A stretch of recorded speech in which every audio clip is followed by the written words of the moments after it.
ప్రభువుని ఆరాధించగలిగాము తండ్రి, స్తుతించగలిగాము తండ్రి. అయా భక్తుల యొక్క చరిత్ర చూస్తూ దేవుని వాక్యము యెహోవా దయాళుడు, ఆయన కృప నిరంతరమును నిత్యమున్నట్టుగా. అయా ఈరోజు మేము బ్రతుకున్నామంటే కేవలం నీ కృప, నీ దయనే తండ్రినైనా. మరొకసారినైనా రెండవ ఆరాధన ఇచ్చాము. మీకు స్తోత్రాలు, వందనాలు ప్రభా. ఈరోజు వచ్చిన బిడ్డలందరూ బట్టి నీకు స్తుతులు, స్తోత్రాలు తండ్రి. నీ మాటలే మమ్మల్ని బ్రతికిస్తాయి నేను. బాధల్లో ఇదే మాకు నెమ్మదిస్తుంది నేను. ఉదయకాలం నుంచి కాపాడిన విధానం బట్టి మరొకసారి స్తుతిస్తూ కనపరుస్తుంది. మొదలేడైనా యేసుక్రీస్తు పేరిట వేడుకొంచున్నాము తండ్రి, ఆమేన్. ప్రశ్నతో ప్రారంభం చేద్దాం. బైబిల్ చదవడం ముఖ్యమా, ప్రార్థన చేయడం ముఖ్యమా? గట్టి చెప్పడం. బైబిల్ చదవడం ముఖ్యమా, ప్రార్థన చేయడం ముఖ్యమా? పురుషుడు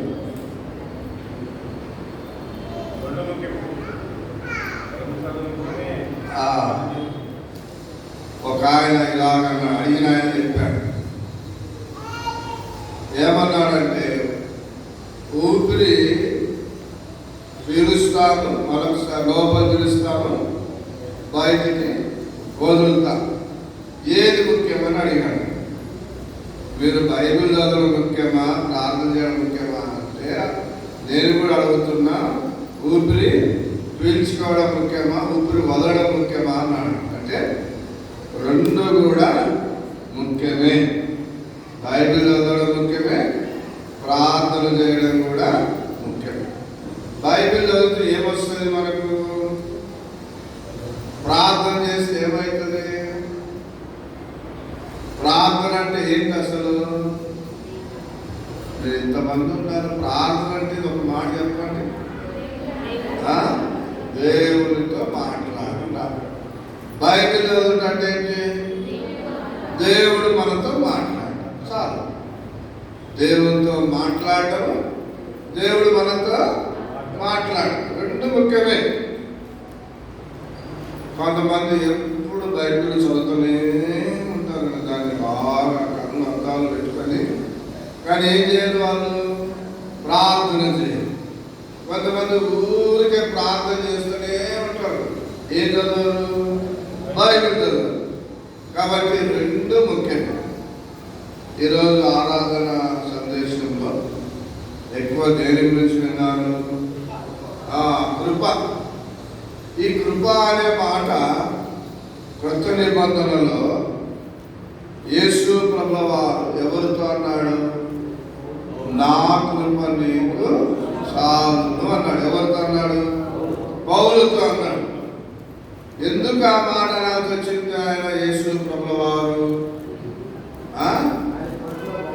ఆయన ఒంట్లో బాగోలేదు. ఏం బాగోలేదు? కొంతమంది ఏమంటారంటే ఆయనకు కళ్ళు కొంచెం ఎప్పుడు కూడా ఏమైంది, కొంతమంది కూడా ఈ రోజుల్లో దేవుడు ఎప్పుడు కూడా ఏం కాలేదు, నీళ్లు కాదు, అలాగా దేవుడు ఎప్పుడు ప్రార్థన చేసేవాడు అని. ఏదో ఒక ముళ్ళు అని రాయబడింది, కానీ పలానిదని రాయబడింది.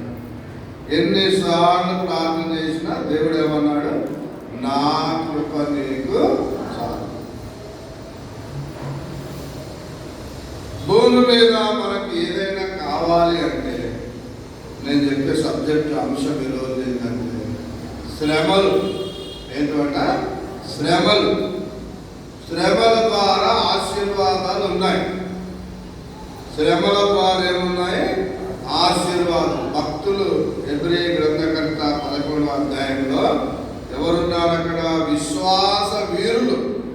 ఎవరు వాళ్ళు? విశ్వాస వీరులు. ఆ విశ్వాస వీరులు ఎన్నో శ్రమలు పడి ఎక్కడికి వెళ్ళారు?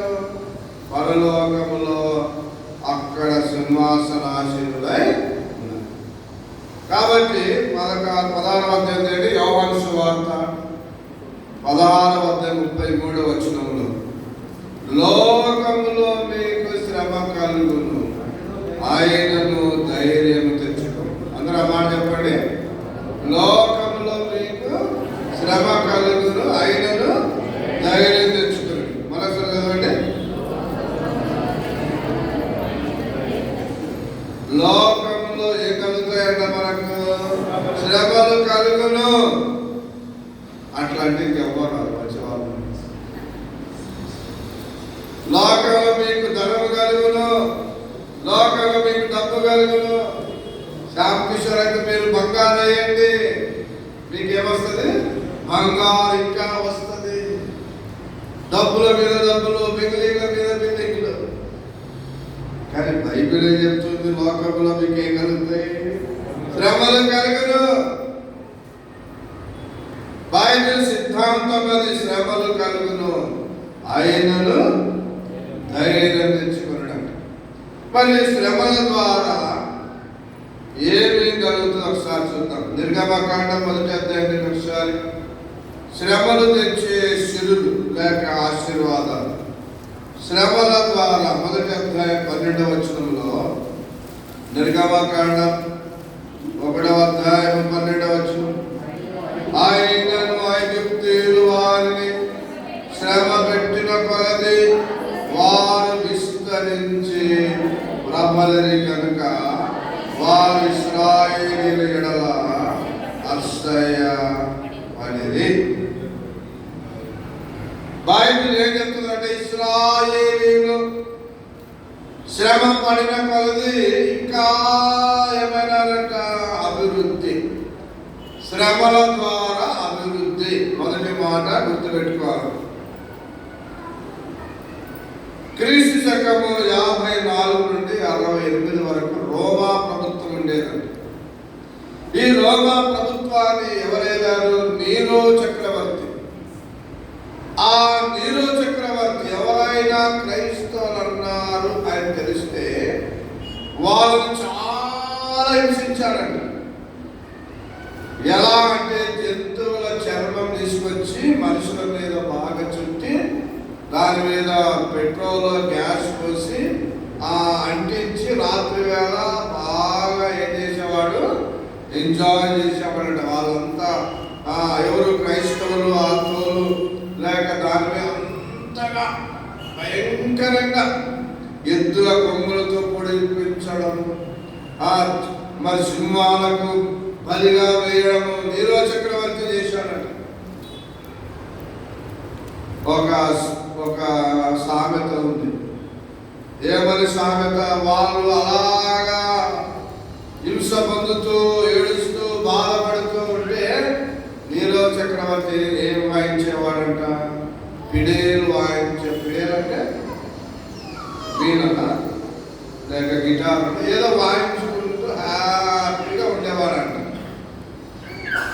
కానీ నీరో చక్రవర్తి ఎంత శ్రమ పెట్టిన తర్వాత క్రైస్తవులు ఏమైనారంట?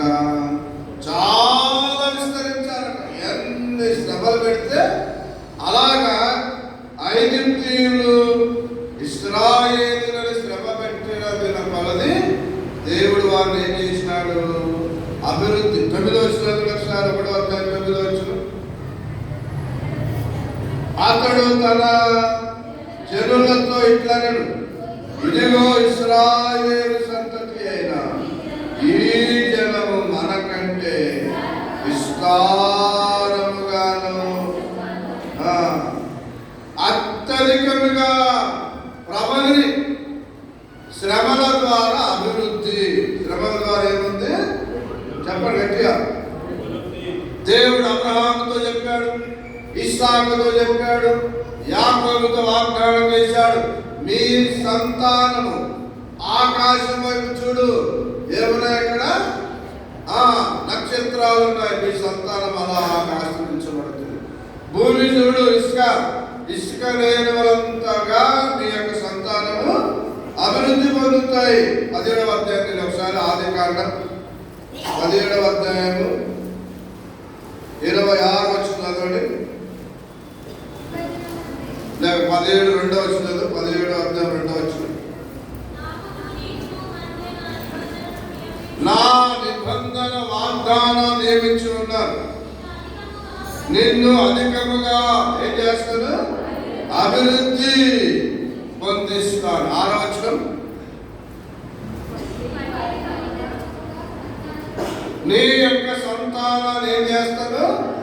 అత్యధికముగా సంతానాన్ని నేను అభివృద్ధి చెందిస్తానని దేవుడు వాగ్దానం చేశాడు. 22వ అధ్యాయం అదే ఆదికాండం 17వ వచనం. ఆదికాండం 22:17వ వచనం, నేను నిన్ను ఆశీర్వదించు ఆకాశ నక్షత్రాల వలె సముద్ర తీరం ఇసుక రేణుల వలె నీ సంతానమును ఏం చేస్తాను? ఎంత అంటే 70 మంది వెళ్ళిన ఐగుప్తీయులలో వెళ్ళినారు. ఆ దేశంలో ఎంతమంది బయటకు వచ్చారు? 6 లక్షల మంది కాల్బలం అంటారు కదా, 6 లక్షల మంది. 12వ అధ్యాయం ఏంటి? ఆదికాండం 12:37 వచనం,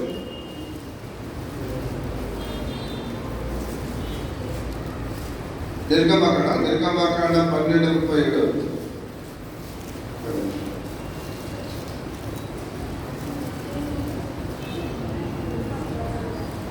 నిర్గమ 12:37. అప్పుడు ఇశ్రాయేలీయులు రామశేషు నుండి సుక్కోతుకు ప్రయాణమైపోయి వారు పిల్లలు గాక కాల్బలము 6 లక్షల వీరులు అంట.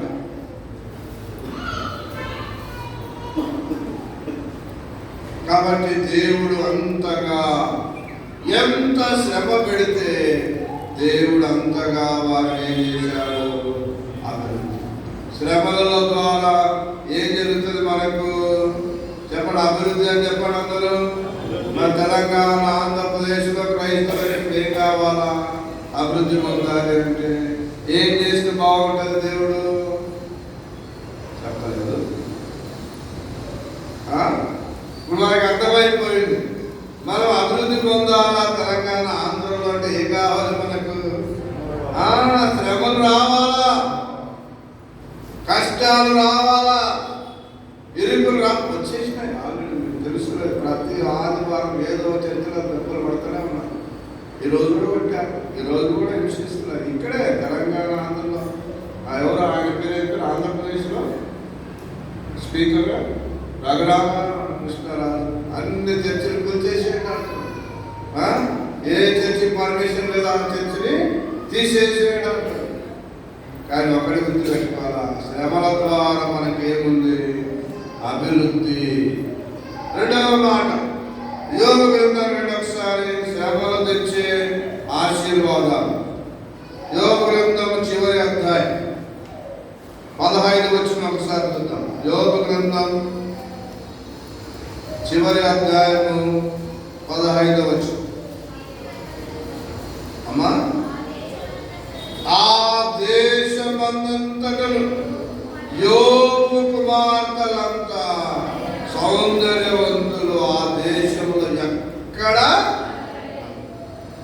శ్రమల ద్వారా సౌందర్యం వస్తుందంట.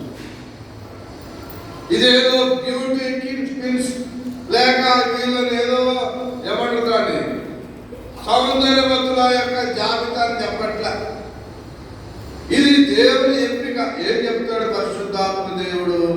ఆ దేశంలో యోబు కుమార్తెలంతా సౌందర్యవంతులు ఎక్కడ కూడా లేదు.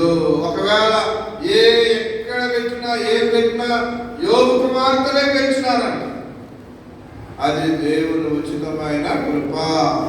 ఎందుకు? యోబు మహాశ్రమలు పడ్డాడు. మహాశ్రమలను కొలిమిలో నుండి వచ్చాడు. ఎవరు? యోబు. పాత నిబంధన భక్తుల్లో శ్రమలు అనగానే ఎవరు గుర్తొస్తారు? యోబు. యోబు పొందిన శ్రమని పురాకలు ఇంకెవ్వరు పొందలేదు. మరి అలాంటి శ్రమల ద్వారా వచ్చిన కుమార్తెలు ఎలా ఉన్నారంట? వాళ్ళకి ఎలా జన్మించారంట? సౌందర్య రాశు.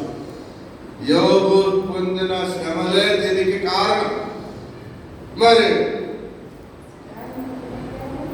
నవాబులను కానీ, దొరలను ఎవరు కానీ ఒక పువ్వు ఎప్పుడు ఆకర్షించేది. ఈవెన్ జవహర్లాల్ నెహ్రూ తన యొక్క కోట మీద పెట్టుకునేవాడు. ఏంటో చెప్పండి, గులాబీ పువ్వు.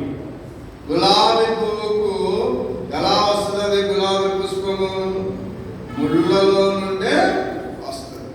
కానీ గడ్డి పువ్వుకు గులాబీ పువ్వుకు తేడా ఉంటుందా ఉండదా? అలాగే శ్రమలు పొందిన వారికి శ్రమలు పొందని వారికి చాలా తేడా ఉంది. ఈ యోబు ముగ్గురు కుమార్తెలు ఆ యొక్క పరలోకం యొక్క తండ్రి వాళ్ళని సౌందర్యవంతులుగా చేశారంట. భూలోక తండ్రి ఎవరు? యోబు కూడా వాళ్ళకు కూడా ఆ రోజుల్లోనే మొత్తము స్వాస్థ్యాలు ఇచ్చాడని ఉంటుంది. అంటే వాళ్ళకు కూడా ఆస్తి ఇవ్వగలిగాడు. శ్రమల ద్వారా ఏముంది? సౌందర్యం. మూడవ మాట, శ్రమల ద్వారా మేలు. ఇది చాలా ముఖ్యం. చాలా మంది మేలు లేదా అనుకుంటారు. శ్రమల ద్వారా మనకేముందంట? మేలుంది. చూడొకసారి కీర్తన 119 కీర్తన 71 వచ్చిన ఒకసారి చదవండి. కీర్తనలు 119 71 వచనంలో, నేను నీ కట్టడలను నేర్చుకున్నట్లు శ్రమ నుండి ఉండుట నాకు మేలాయను అంటాడు. ఈ కీర్తనకారుడు శ్రమ కలగమునకు ఏమైందంట? శ్రమ కలిగిన తర్వాత 2 మాటలు ఉన్నాయి. శ్రమ కలగమునకు, శ్రమ కలిగిన తర్వాత. ఈ 2 అనుభవాలని కీర్తనలో మనం గమనిస్తే 67 వచ్చు. శ్రమ కలగకమునకు నేను త్రోవ విడిచితిని. ఇప్పుడు ఆ శ్రమ కలిగిన తర్వాత నాకేం జరిగింది? మేలు జరిగింది. ఎవరు అంటారు కదా, కీడు వెనకాల మేలు ఉంటుంది అని, చీకటి తర్వాత వెలుగు వస్తుంది అని. ఈ భక్తునికి శ్రమలు వచ్చినప్పుడు ఏం నేర్చుకున్నాడంట? ఇప్పుడు చదివా, ఏం నేర్చుకున్నాడంట? నేను నీ కట్టడలను నేర్చుకున్నాను. నేటి క్రైస్తవ విశ్వాసులు కూడా దేవుని కట్టడలు, దేవుని ఆజ్ఞలు, దేవుని మాటలు నేర్చుకోవాలంటే ఏం కలగాలి మనకు? శ్రమలు కలగాల. శ్రమలలో తాగిన మేలుంది. అది మరియా, మార్త, లాజరు కుటుంబంలో బాగా తెలుసు. లాజరు జబ్బు అయిన తర్వాత చచ్చిపోయి 4 రోజులు సమాధిలో ఉంటే కూడా యేసు ప్రభుల వారు వచ్చి ఏం చేశాడు? ఆయనను లేపగలిగాడు. చాలా మరియా, మార్తలు ముగ్గురు కూడా, అప్పుడప్పుడు చెప్తాం ముగ్గురు ఇంపార్టెంటే. మరియా వర్షిప్ చేసేది ఎక్కువగా దేవుని పాదాల దగ్గర. ఎప్పుడు వచ్చినా యేసు పాదాల దగ్గర ఉండి యేసు యొక్క మాటలు వింటూ యేసును ఆరాధిస్తూ ఉండేదాన్ని వర్షిప్ అంటాం. మరి మార్త ఏం చేసేది? ఎప్పుడు పనులే, పనులు, వర్క్స్ అంటారు. వర్క్స్ అంటే ఎప్పుడు పనులు చేసేది. పనులు కూడా కొన్నిసార్లు ఇంపార్టెంటే. మరి లాజరు ఏం చేసేవాడు? సాక్ష్యం చెప్పేవాడు. విట్నెస్. Worship, works, witness. ఈ ముగ్గురు కూడా జీవిత కాలం అంతా కూడా ఎన్నో మేలు పొందారు. మొదట వాళ్ళు ఏం పొందుకున్నారు? శ్రమలు పొందారు. యోబు భక్తుడు చెప్తున్నాడు. చూడండి ఒకసారి 6వ అధ్యాయం యోబు గ్రంథానికి రండి. శ్రమల ద్వారా మేలు ఉందా అని దానికి యోబు 6వ అధ్యాయం 2వ వచనం.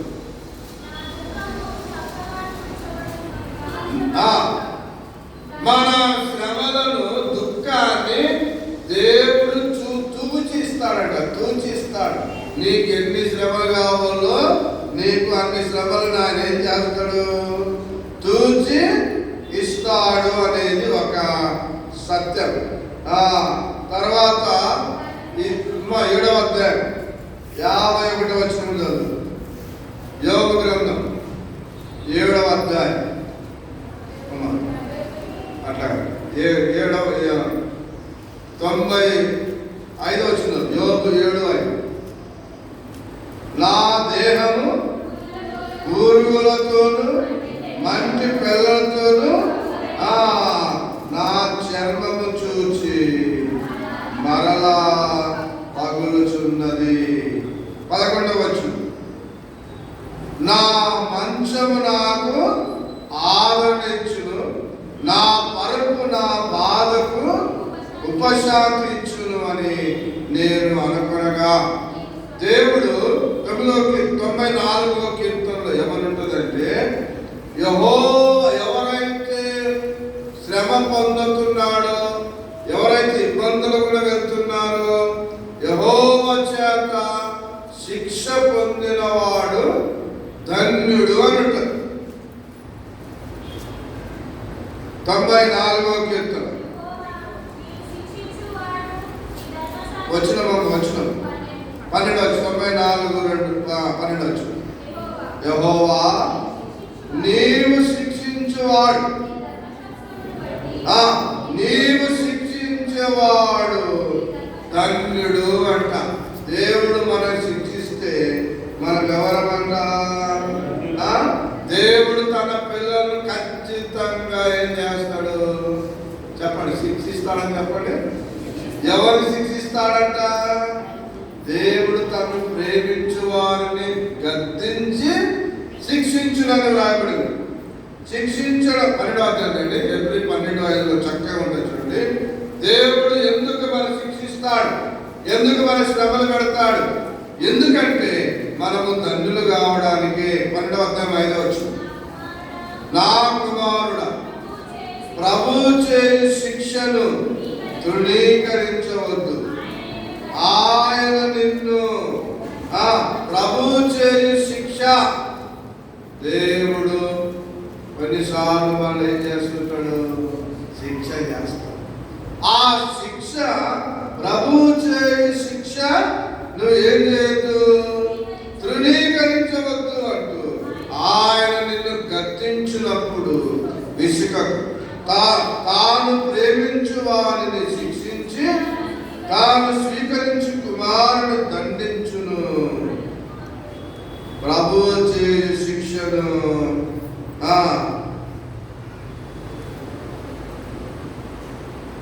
దేవుడు కొన్నిసార్లు మనల్ని శిక్షిస్తున్నాడంటే అర్థమేం తెలుసా? బైబిల్లో మాట ఉంటుంది, ఎవరైతే దేవుడి చేత ప్రేమించబడుతుంటారో వారిని దేవుడు ఏం చేస్తాడు చెప్పండి? ఇది దేవుడు నిన్ను ప్రేమిస్తున్నాడనే ఒక గుర్తు. ఇప్పుడు మన పిల్లల్ని కూడా కొన్నిసార్లు శిక్షిస్తాం. ఎందుకు? తల్లిదండ్రులు పిల్లల్ని ఏం చేస్తుంటారు? ప్రేమ ఉంది కదా, పర్లేదు వాళ్ళు ఎక్కడ కానీ ఏ దారిలో కానీ ఎట్లయినా నాశనం కానీ ఏ తల్లిదండ్రులు కూడా ఎవరు కూడా బైబిల్లో ఉంది. పగవాడు లెక్కలేని ముద్దులు పెడతాడంట. నిన్ను ప్రేమించేవాడు నిన్ను ఏం చేస్తాడు? నిన్ను గద్దిస్తాడు, ఏదైతే శిక్షిస్తాడు. కాబట్టి ప్రభువు చే శిక్షను రుజువా. మనం శిక్షించబడుతున్నామంటే అర్థం ఏంటంటే మనము దేవుని పిల్లలము. మనం ఎవరి పిల్లలము? దేవుడు. ఒకసారి అదే 12:7 చదవండి. శిక్ష ఫలము పొందుటకై మీరు సహించుచున్నారు, దేవుని కుమారుడుగా మిమ్మల్ని చూచున్నాడు. తండ్రి శిక్షింపని కుమారుడెవడు? కుమారులైన వారందరూ శిక్షలు పాలు పొందుచున్నారు. మీరు పొందని ఎడల దుర్బీజులే గాని.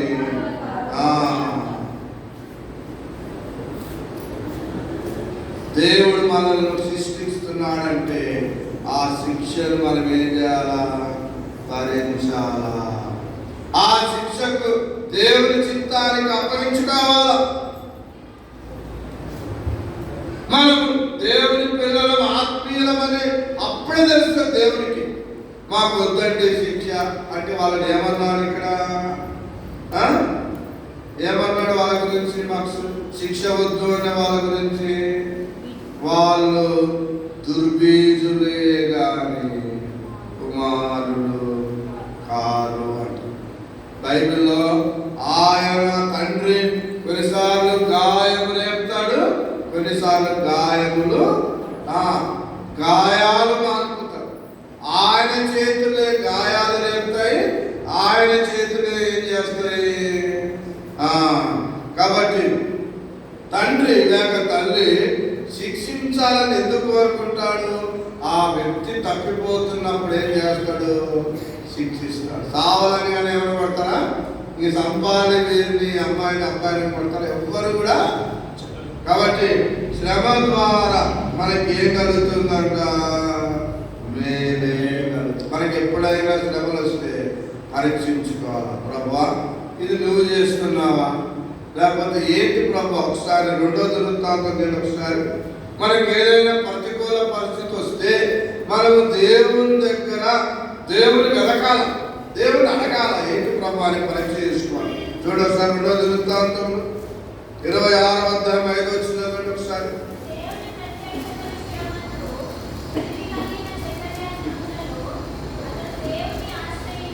దేవుని ఆశ్రయించెను, యెహోవాను ఆశ్రయించినంత కాలము దేవుడు అతను ఏం చేశాడు?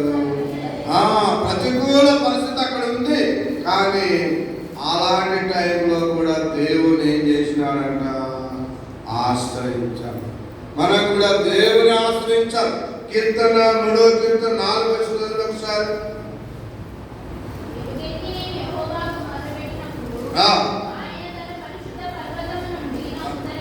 మనం కష్టాలు వచ్చినప్పుడు ఎలుగెత్తి ఏం చేయాలి? దేవునికి మొరపెట్టాలి. అప్పుడు ఆయన మనకేమిస్తాడు? జవాబు ఇస్తాడు. అదే కీర్తన 9వ కీర్తన 12వ వచనం చదవండి.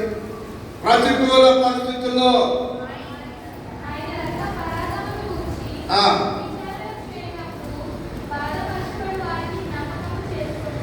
ఆయన బాధపడుతున్న మనల్ని దేవుడు ఏం చేస్తాడంట? 34వ కీర్తన 17వ వచనం ఒకసారి. నీతిమంతుడు మొరపెట్టగా యెహోవా ఏం చేస్తాడు? మన కష్టాలను వచ్చినప్పుడు మనం దేవునికి ఏం చేయాలి? మొరపెట్టాలి. దేవుడంట కష్టకాలమందు వారు దేవునికి మొరపెడితే ఏం చేశాడు? వాళ్ళ కష్టాలన్నీ తెచ్చు. కాబట్టి శ్రమల ద్వారా మేలు. 3వ మాట, మొదటిది శ్రమల ద్వారా అభివృద్ధి, 2వది శ్రమల ద్వారా సౌందర్యము, 3వది శ్రమల ద్వారా మేలు. 4వ మాట చూద్దాం. శ్రమల ద్వారా ఓర్పు. శ్రమల ద్వారా ఏమొస్తుంది? మనకు ఓర్పు వస్తుంది. అపొస్తలుడైన పౌలు రోమీయులకు రాసిన పత్రిక ఒకసారి 5వ అధ్యాయం 3-4 వచనాలు చదవండి. అపొస్తలుల కార్యములు పౌలు రాసిన రోమీయులకు రాసిన పత్రిక 5వ అధ్యాయం 3వ వచనం. శ్రమ ఓర్పును, ఓర్పు పరీక్షను నిదానం చదవాలి. పరీక్ష నిరీక్షణను కలగజేయుదని ఎరిగి శ్రమ యందును అతిశయపడదుము. శ్రమ యందు అతిశయపడదు అంటే ఏంటి?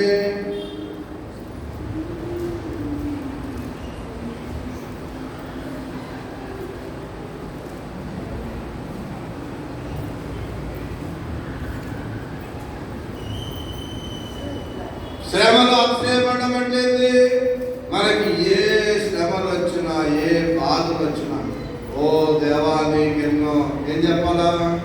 స్తోత్రాలు, వందనాలు చెప్పాలా. దేవా నీవు నాకు ఆదరణ ఇస్తావు, నీవు నాకు సహాయం చేస్తావు. 5వ అధ్యాయం 4వ వచనం ఒకసారి.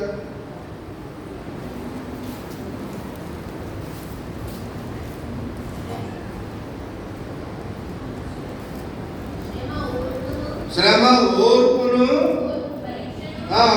పరీక్షను, పరీక్ష నిరీక్షణను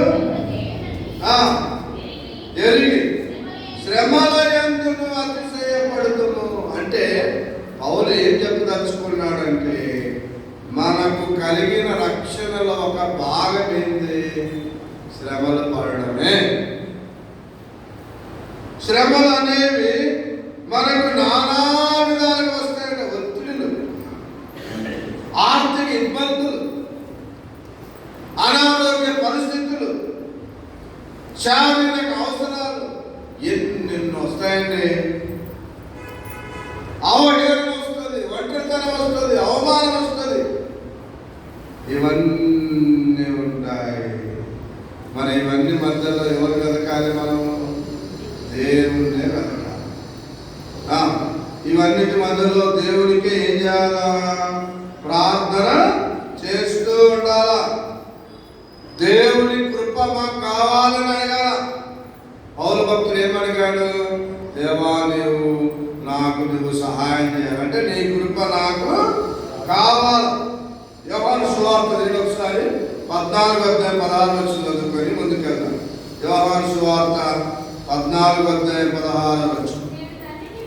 నేను తండ్రిని వేడుకొని నా ఎల్లప్పుడూ ఉండటానికి వేరొక ఆదరణకర్త, ఆయన ఎప్పుడు మన దగ్గరనే శ్రమల ద్వారా ఓర్పు ఉండాలి. చాలా మంది చికాకు పడతా ఉంటారు.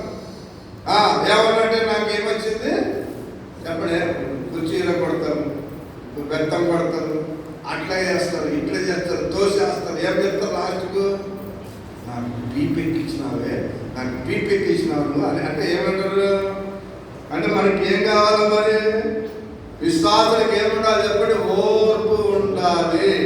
చెప్పండి ఏముండాలి? కానీ ఏముండదు? ఓర్పు ఉండదు. ఎవరి మీద పడతా వాళ్ళ మీద ఏమంటారు? చికాకులు, పటాకులు ఏమంటారు? దాన్ని ఊరికి విరుచుకు పడతా ఉంటాం. కొన్నిసార్లు బీపీ ఎక్కువ చేసుకుంటారు. కాబట్టి దేవుని వాక్యం ఏమంటే మీకు శ్రమల ద్వారా ఏం కలుగుతుంది? ఓర్పు కలుగుతుంది.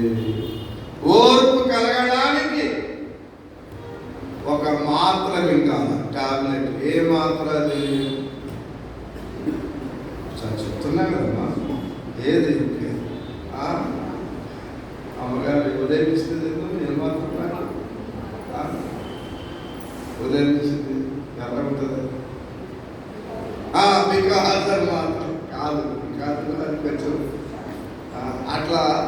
మనకి ఓర్పు కలగడానికి ఏ మాత్రం కావాలి? శ్రమ మాత్రం కావాలి. శ్రమ వస్తే మనకు ఆటోమేటిక్గా ఏమొస్తుంది? ఓర్పు అనేది వస్తుంది. ఒక యువకుడు పాస్టర్ గారి దగ్గరికి వెళ్ళి, అయ్యా నాకు ఏం కావాలి? ఓర్పు కావాలా, నా కొరకు అస్సలు ఓర్పు ఉండలేదు అని ప్రార్థన చేయాలి. దేవా ఇతనికి శ్రమ వచ్చును కాక, శ్రమ కలుగును కాక, ఉదయం మధ్యాహ్నం సాయంత్రం ఫుల్ శ్రమలు వచ్చును కాక అని ప్రార్థన చేశాడు. పాస్టర్ గారు ఏం పిచ్చి మీకు, నేను అడిగింది ఏంటి? నాకు శ్రమ ఓర్పు కావాలంటే నువ్వేం చెప్తున్నావు? ఉదయం అంట, మధ్యాహ్నం అంట, సాయంత్రం ఏం కావాలంటే నాకు శ్రమ అంటే బైబిల్ ఏం చెప్తుందని చెప్పాడు. ఇప్పుడు చదివాము. శ్రమ ఏం చేస్తుంది?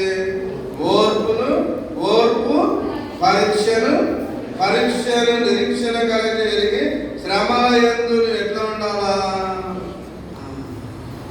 ఎవరో చాలా కోపడ్డాడు, తర్వాత ఆలోచించాడు, నిజమే నాకేం కావాలా? మనకు ఓర్పు కావాలి అంటే ఏం కోరుకోవాలి?